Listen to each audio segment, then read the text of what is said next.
At the start, the boy is still hungry after eating only half a bowl of porridge, so he reaches for his father's leftovers wanting more. But as he's about to take a bite, his father harshly takes the food away. The boy feels dejected and looks at his father with sadness, wondering why he can't have enough to eat. The father sighs deeply without explaining much, but soon the boy senses something is amiss. The father struggles to hold a drink bottle with both hands, something the boy can easily do with one. The boy wants to ask what's wrong, but his father's grave expression silences him. After breakfast, the father drops the boy off at school and sneaks off to the hospital for pain medication. He was diagnosed with late-stage cancer a fortnight ago. Despite the doctor's advice for chemotherapy, he delayed treatment, worried about who would care for his son. But he knows he can't delay forever and is torn. Seeing a frail fellow patient, he wonders what would become of his son if he were to pass away. This thought prompts him to look for a happy and loving family for his son before it's too late. In the evening, with the assistance of a community worker, they visited a woman's home, a modest rental unable to bear children, who had always longed to adopt a boy. Upon entering, the father's heart sank. Both the woman and her home were unkempt, with clothes strewn about in disarray, seemingly unprepared for their visit.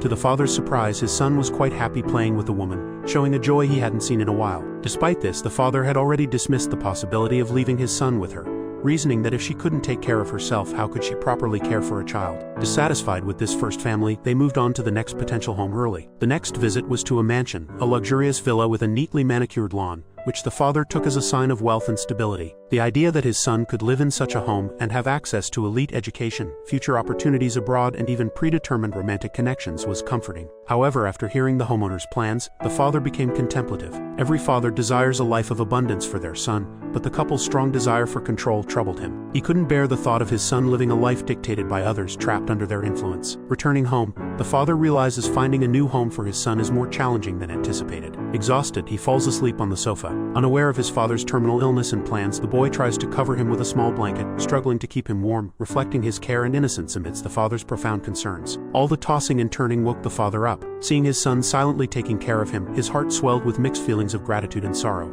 If he weren't in such a dire situation, he would never think of giving his thoughtful son away. But the relentless progression of his illness didn't afford him the luxury of time. As days passed, the father's condition worsened. One night he wrote many letters to his son, wishing to send him blessings on every birthday, longing to see him grow, marry, and have children. But it was too late. The diagnosis of late-stage liver cancer came with a grim prognosis of just a few weeks. Now he endured agonizing pain daily, barely managing with painkillers. Feeling his time running short, the father was filled with regret, having so little to leave behind for his son. Sometimes he saw himself as a failure, a father who could only earn meager wages by cleaning windows. The stark contrast between the worlds inside and outside the glass windows reflected his life's struggles. He envied the children's rooms filled with toys, knowing the only thing he could afford was a small plastic truck, which his son adored and meticulously cleaned every day. Time was not on his side, and he was determined to find a satisfactory new home for his son before he became too ill. They visited a third family, a couple who had already adopted 6 children and wanted one more boy. Initially pleased by the children's happiness, the father soon realized this wasn't the right environment. The couple's neglect and the children's unruly behavior made him reconsider. He couldn't bear the thought of his son growing up in such a place. So he decided against a large adoptive family and, with the community workers' help, found a more ordinary family of 3.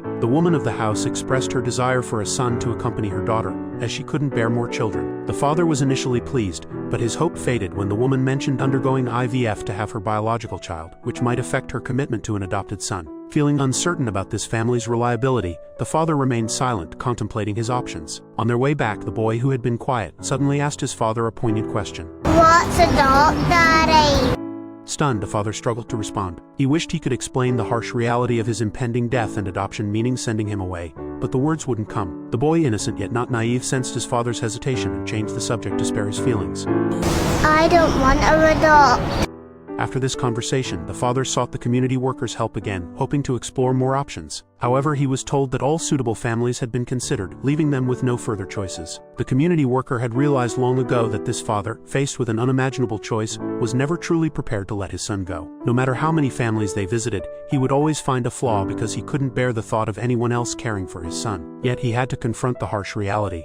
If there was any sliver of hope, he wouldn't even consider parting with his son. Sometimes fate can be merciless. Deep down, the father knew his own feelings all too well. He was in denial, unwilling to accept the grim reality. They say a father's love is as solid as a mountain, but faced with cruel fate, his love felt frail and powerless. Back home, the father started to sort through his belongings, wanting to leave behind meaningful items for his son. After much thought, he packed only photographs, a baseball cap, and his work squeegee. The box was empty of valuables, but filled with the ordinary father's boundless love and longing for his child in his final days. The next day, the father sold his only possessions. Though he had nothing left, he wanted to leave his son with some living expenses and take him to the amusement park one last time. They spent a joyful day together, enjoying all the rides, bumper cars, cotton candy, and swings. Watching his son's happy face, the father was filled with sadness and reluctance, knowing this was their last visit to the amusement park. Back home, he faced the inevitable and explained to his young son about his illness, telling him he had liver cancer, which he feared could be contagious, and that was why he couldn't share his food. He gently prepared his son for the reality that he wouldn't be around much longer. The son listened with a mix of understanding and confusion. The father, holding back his own sorrow, bid his final farewell with encouraging looks that made the boy nod in a mixture of understanding and innocence. The grim topic of death, wrapped in the grandeur of paternal love, seemed almost fairy tale-like in its beauty. As a father, he wished for his son to lead a prosperous life, unlike his own filled with hardships. But as someone facing death, he understood that a simple, healthy life was the greatest happiness. In the end, the father gave his son the choice to pick their new home from the families they had visited. The boy chose the unkempt middle-aged woman's home and rang her doorbell. Seeing her sincere and warm smile, a slight smile finally appeared on his somber face. The father saw confidence and determination in his son's eyes and felt a sense of peace smiling along with him. Thanks for watching. Make sure you subscribe and turn on notifications so you can watch more videos like this.